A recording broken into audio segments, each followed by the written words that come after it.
a surprising twist of international diplomacy, Dr. S.K. Ogbonnaya, a prominent figure within Nigeria's ruling All Progressives Congress (APC), has issued fervent plea to United States President Joe Biden, urging caution in supporting Nigeria President Bola Ahmed Tinubu's push for military action against the Republic of Niger. You are telling the people who are encouraging him not to encourage him, not to tell him not to go to war, not to invade Niger. You think that is going to work out? The move comes in the midst of rising tensions surrounding President Tinubu's position as the current chairman of the Economic Community of West African States (ECOWAS), which is reportedly contemplating military intervention in Niger due to the ousting of President Mohamed Bazoum and the seizure of power by the junta. In a poignant letter shared with the public, Ogbonnaya, a former presidential aspirant within the APC, evoked historical parallels to make his case. He reminded President Biden of his impassioned 1986 speech at the US Senate floor, where he implored America not to become part of South Africa's problem, but to stand as a solution against apartheid. The letter sent from Ogbonaya's residence in Texas and dated August 21st, 2023, bore the title, "Dear President Biden, tyranny is a lesser evil than Tinubu." It argued that considering military intervention in Niger could lead to a political infamy of a fiery proportion, and drew a striking comparison to the Iraq invasion in 2002, which President Biden had later characterized as a monumental mistake.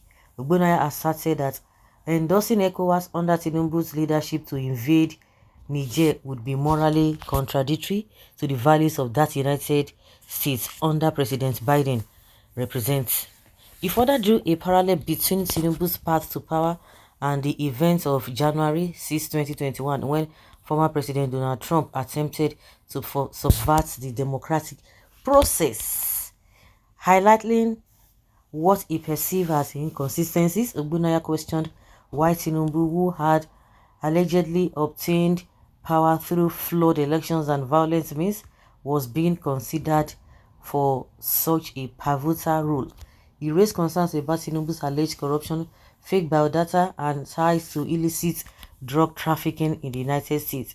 The politician asserted that General Abdurrahmane Chiani, who had seized power in Niger through a palace coup, had a more morally sound track record compared to Tinubu. He noted that Chiani was viewed more favorably by his people, while Tinubu faced significant opposition within Nigeria. Ogbonnaya concluded by explaining that Nigerians' opposition to military intervention in Niger stemmed from a lack of faith in Tinubu's legitimacy and credibility, rather than a preference for military rule. He suggested that Nigerians were primarily concerned with ensuring that presidential election tribunals adhered to the constitution and electoral laws. The letter from Ogbonnaya has ignited discussions surrounding Nigeria's foreign policy, the role of ECOWAS, and the complexities of international diplomacy in the West African region. As the situation continues to evolve, all eyes are on whether President Biden will heed this impassioned plea. Yeah, this man, he must be dreaming. Like I said from the beginning, you expect the same people who are encouraging him, who are doing everything possible for him to invade Niger, not to tell him not to do that again. The only thing I can see from what Ogbonnaya has said is that he's trying to remind, you can see how nature works. He's trying to remind Biden that there was a time when trouble was going on and this back and forth with South Africa, that the same Biden said, no, don't involve yourself, leave them alone. Well, now the same thing is happening. Then as at that time, he was not even in charge of the leadership in the US, but now he are in charge of the leadership in the US. So is he not supposed to know better? See how the life works. He's supposed to know better. That is exactly what this Ugbonaya is trying to tell Joe Biden. But don't forget that they might want to justify it, that they are different scenarios, they are different situations. Because for them to be saying that, that is why you see when people are not in position of authority, they can say whatever, but once they are there, they begin to act like television with no clear. You can just imagine such a thing. That is it. So everybody needs to be careful.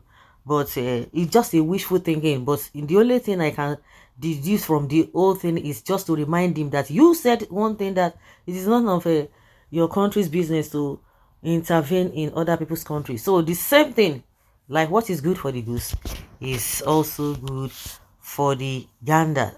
Or for you to say that, or you think that they will not support, oh my God, forget it. Forget it, forget it, forget it. So guys, let's hear your opinion and let's know what you think about this shenanigan